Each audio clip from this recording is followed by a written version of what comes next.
Good morning. ఈ వీడియోలో నేను మీకు పీఎంఎంవీవై వెబ్‌సైట్‌లో సెకండ్ ప్రెగ్నెంట్ డెలివరీ అయిన తర్వాత ఆమెకి పాప పుట్టినప్పుడు మనం ఆమె యొక్క డేటాని వెబ్‌సైట్‌లో ఏ విధంగా ఎంటర్ చేయాలనేది నేను మీకు ఈ వీడియోలో క్లియర్‌గా చూపిస్తానండి. ఫస్ట్ ఆఫ్ ఆల్ మనం గూగుల్‌లోకి వెళ్ళి ఇలా పైన కనిపిస్తుంది కదండీ! అలా టైప్ చేస్తే మనకి నెక్స్ట్ ఎనదర్‌గా ఇలా కనిపిస్తుందండి. ఇప్పుడు మనం దేన్ని క్లిక్ చేయాలి, ఈ లింక్‌ని క్లిక్ చేయగానే నెక్స్ట్ ఎనదర్ పేజ్ అనేది ఇలా ఓపెన్ అవుతుంది. ఇక్కడ మనకి లాగిన్ కనిపిస్తుంది కదండీ! దాన్ని టచ్ చేయాలి. వన్స్ దాన్ని టచ్ చేయగానే నెక్స్ట్ పేజ్ అయితే ఇలా కనిపిస్తుంది. ఇక్కడ యూజర్ ఐడీ, పాస్వర్డ్, తర్వాత క్యాప్చర్ అనేది ఎంటర్ చేయాలి. మన సెంటర్ సంబంధించిన user ID and password capture enter చేసి వెరిఫై బటన్, లాగిన్ బటన్ గనక టచ్ చేసినట్లయితే నెక్స్ట్ ఎనదర్ పేజ్ అనేది ఓపెన్ అవుతుంది. ఇక్కడ కనిపిస్తుంది కదండీ! ఇక్కడ వెరిఫై బటన్ గనక టచ్ చేసినట్లయితే నెక్స్ట్ మనకి పేజ్ అనేది ఇక్కడ ఇలా కనిపిస్తుంది. ఇక్కడ మనము ఈ ప్రాసెస్ చేసే క్రమంలో మనం ఏం గుర్తుపెట్టుకోవాలంటే, ఈ వెబ్‌సైట్ అనేది మార్నింగ్ 9 AM నుంచి నైట్ 8 PM వరకు మాత్రమే వర్క్ అవుతుందండి. అదర్‌వైజ్ తర్వాత మీరు డేటా ఎంటర్ చేసినప్పటికీ కూడా మనకి సబ్మిషన్ బటన్ అయితే కనిపించదండి. ఆ విషయం అయితే మనం గుర్తుపెట్టుకోవాలి. సో, మనకిక్కడ కనిపిస్తుంది కదండీ! ఇక్కడ ఫోన్ నెంబర్, మన సెంటర్‌కి సంబంధించిన ఆఫీస్ వాళ్ళు ఇచ్చిన మొబైల్ నెంబర్‌కి ఓటీపీ వస్తుంది. ఆ ఓటీపీ ఇక్కడ ఎంటర్ చేసి వ్యాలిడ్ అని టచ్ చేసినట్లయితే మనకి నెక్స్ట్ పేజ్ అనేది ఓపెన్ అవుతుంది. సో, దాంట్లో మనం డేటాని ఏ విధంగా ఎంటర్ చేయాలో నేను ఇప్పుడు మీకు చూపిస్తాను. సో, పేజ్ అనేది ఇలా ఓపెన్ అవుతుంది కదండీ! ఇప్పుడు నేను మీకు ఏం చెప్తానంటే, సెకండ్ గర్ల్ చైల్డ్ అంటే సెకండ్ ప్రెగ్నెంట్ డెలివరీ అయిన తర్వాత పాప పుడితే డేటాని ఏ విధంగా ఎంటర్ చేయాలనేది నేను మీకు ఈ వీడియోలో క్లియర్‌గా చూపిస్తానండి. సో, లేట్ చేయకుండా వీడియో అయితే స్టార్ట్ చేస్తాను. సో, మనం ఇక్కడ సెకండ్ ప్రెగ్నెంట్ అంటే that means second girl child, second ప్రెగ్నెంట్‌కి పాప పుట్టిన తర్వాత డేటా ఎంటర్ చేయాలనుకుంటున్నాం కాబట్టి ఇక్కడ పేజ్ కనిపిస్తుంది కదండీ! న్యూ రిజిస్ట్రేషన్, దీన్ని టచ్ చేద్దాము. వన్స్ దీన్ని టచ్ చేయగానే మనకి పేజ్ అయితే ఇలా కనిపిస్తుంది.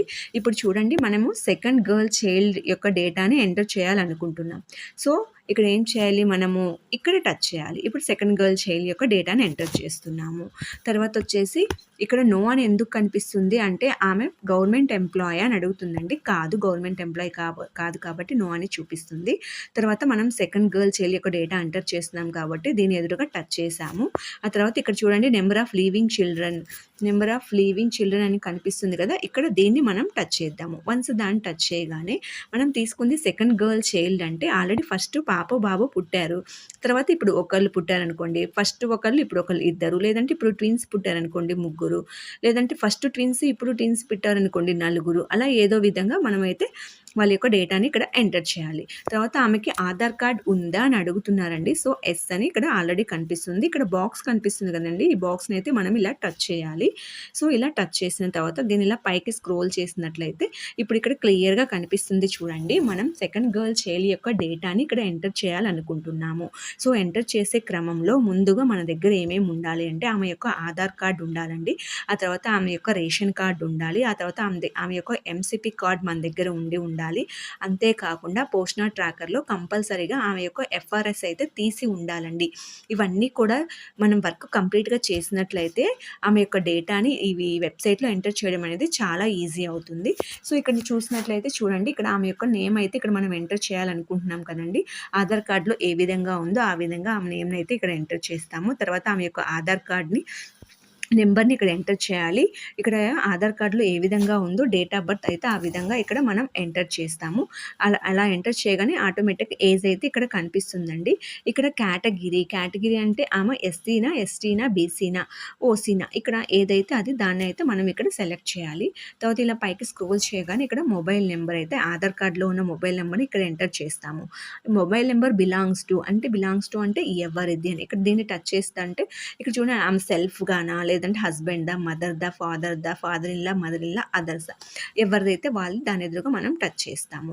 సో, వన్స్ అలా టచ్ చేయగానే నెక్స్ట్ ఇక్కడ చూడండి, ఎలిజిబిలిటీ ప్రూఫ్ అంటే డాక్యుమెంట్స్ అనేవి ఎలిజిబిలిటీ దేనికి సంబంధించింది అనేది ఇక్కడ ఒకసారి టచ్ చేసి చూద్దామండి. దీన్ని టచ్ చేయగానే ఇక్కడ చూడండి ఎన్ని డాక్యుమెంట్స్ అయితే కనిపిస్తున్నాయి. జనరల్‌గా అందరికీ రేషన్ కార్డ్ అయితే ఉంటుంది. ఇన్ కేస్ రేషన్ కార్డ్ లేకపోతే ఇన్‌కమ్ సర్టిఫికేట్ గానీ, జాబ్ కార్డ్ గానీ, ఈ శ్రమ్ కార్డ్ గానీ, వాళ్ళకి ఏ కార్డ్ అయితే ఉందో ఆ కార్డ్ ఎదురుగా అయితే మనం ఇలా టచ్ చేయాలి. చేయాల్సి ఉంటుంది. సో, అలా టచ్ చేయగానే ఇప్పుడు నేను రేషన్ కార్డ్‌ని టచ్ చేశాననుకోండి, రేషన్ కార్డ్ నెంబర్ అయితే ఉంటుంది కదా! ఆ నెంబర్‌ని ఇక్కడ మనం ఎంటర్ చేయాల్సి ఉంటుంది. అంతే కాకుండా చూస్ ప్రొఫైల్ అని కనిపిస్తుంది కదా!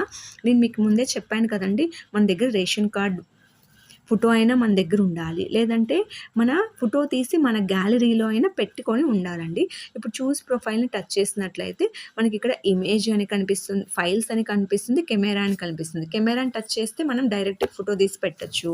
లేదు ఫైల్స్ కనుక టచ్ చేసినట్లయితే మనకిక్కడ గ్యాలరీ ఉంటుంది కదండీ! గ్యాలరీని టచ్ చేస్తే ఒక ఇమేజ్ అనేది అక్కడికొచ్చేసింది. ఇప్పుడు ఫర్ ఎగ్జాంపుల్ గ్యాలరీని టచ్ చేశాము. ఇక్కడ ఏదో ఒకటి ఇమేజ్ అయితే కనిపిస్తుంది కదండీ! సో, ఇమేజెస్‌ని ఇలా టచ్ చేసి ఇప్పుడు గ్యాలరీని టచ్ చేశాను. ఒక ఇమేజ్‌నైతే సెలెక్ట్ చేశాను. ఓకే. సో, చూడండి ఇక్కడ ఇంకోటేంటి అంటే more than 1 MB more than 1 MB ఉన్న ఫోటో అయితే దీంట్లోకి తీసుకోదండి. అది కూడా మనం గుర్తుపెట్టుకోవాలి. మీకు అర్థం అవ్వడం కోసం ఒకసారి ఇలా చూపించాను. సో, ఇట్లా అయితే మనము గ్యాలరీ నుంచి అయినా తీసుకోవచ్చు. లేదంటే డైరెక్ట్‌గా ఫోటో అయినా తీసి ఇక్కడ మనం పిక్‌ని అయితే అప్‌లోడ్ చేయొచ్చు. తర్వాత వచ్చేసి ఇక్కడ చూడండి ఎంసీపీ కార్డ్ డీటెయిల్స్ అయితే అడుగుతుంది. ఇక్కడ సెలెక్ట్ అని కనిపిస్తుంది కదండీ! సెలెక్ట్ డాక్యుమెంట్స్ దీన్ని ఒకసారి టచ్ చేద్దాము. వన్స్ దీన్ని టచ్ చేయగానే వాళ్ళకి ఆర్‌సీహెచ్ ఐడీ అయితే ఉంటుంది కదండీ కంపల్సరీగా. సో, ఆర్‌సీహెచ్ ఐడీ ఉన్నట్లు మనం ఇక్కడ టచ్ చేద్దాము. ఆర్‌సీహెచ్ ఐడీ టచ్ చేయగానే ఆర్‌సీహెచ్ ఐడీ ఉంది అని మనం చెప్పాం కదా! సో, ఆర్‌సీహెచ్ ఐడీ నెంబర్‌ని ఇక్కడ మనం ఎంటర్ చేయాలి. తర్వాత ఆ నెంబర్ ఏ రోజు రిజిస్ట్రేషన్ చేశారో ఆ రిజిస్ట్రేషన్ డేట్‌ని మనం ఇక్కడ ఎంటర్ చేయాలి. ఆ తర్వాత ఇక్కడ మనకు కనిపిస్తుంది చూడండి చూస్ ప్రొఫైల్. సో, చూస్ ప్రొఫైల్‌ని మనకి టచ్ చేస్తే మనకి పైన ఇక్కడ మనకి ఏ విధంగా అయితే కనిపిస్తుందో ఇక్కడ చూడండి 1 ఎంబీ కంటే ఎక్కువ ఉంది మనం అప్‌లోడ్ చేసిన ఫోటో. సో, అలా కాదు. ఇప్పుడు ఇక్కడ చూసినట్లయితే మనం ఇప్పుడు చూస్ ప్రొఫైల్‌ని టచ్ చేశాము. ఫైల్స్‌లోకి వెళ్ళాము. తర్వాత గ్యాలరీలోకి వెళ్ళాము. తర్వాత ఇక్కడ పిక్చర్స్‌ని సెలెక్ట్ చేశాము. ఆహ్, చూడండి ఇలా సెలెక్ట్ చేశాము. ఇప్పుడు ఏదో ఒక పిక్‌ని అయితే ఇక్కడ ఎంటర్ చేస్తున్నాము.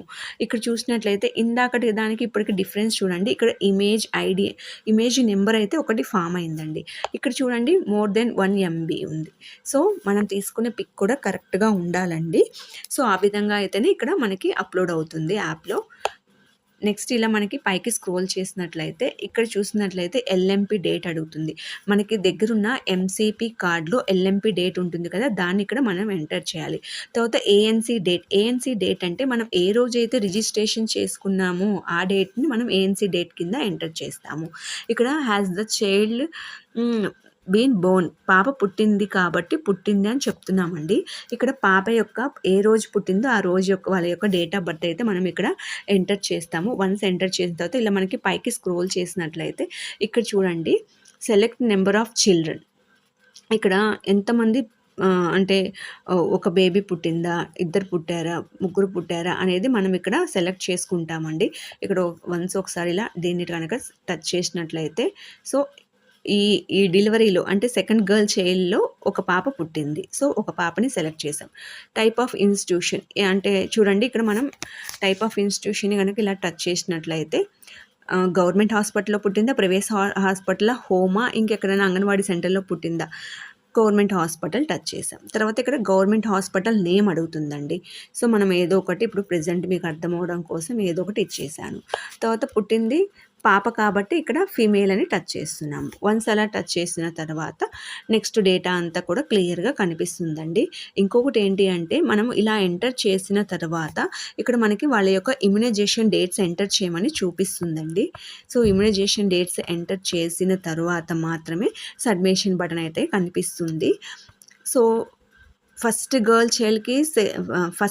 ప్రెగ్నెంట్‌కి, సెకండ్ గర్ల్ చైల్డ్‌కి డిఫరెన్స్ ఏంటి అంటే, ఫస్ట్ ప్రెగ్నెంట్ టైంలో మనం రిజిస్ట్రేషన్ చేసేటప్పుడు only MCP card, RCH ID తర్వాత రేషన్ కార్డు ఇవి మాత్రం ఎంటర్ చేస్తాం. కానీ సెకండ్ గర్ల్ చైల్డ్‌కి పాప పుట్టిందా లేదా, పాప పుట్టినప్పుడు ఏ హాస్పిటల్‌లో పుట్టింది, పాపకి 6th వీక్ వరకు అంటే 14th వీక్ వరకు కూడా ఇమ్యునైజేషన్ జరిగిందా లేదా, ఆ డేటా అంతా కూడా మనం ఇక్కడ ఎంటర్ చేసి అప్పుడు సబ్మిట్ అనేది బటన్ ప్రెస్ చేస్తామండి. వన్స్ సబ్మిషన్ బటన్ ప్రెస్ చేసిన తర్వాత మనకి నెక్స్ట్ అనదర్ పేజ్ అయితే ఇలా ఓపెన్ అవుతుంది.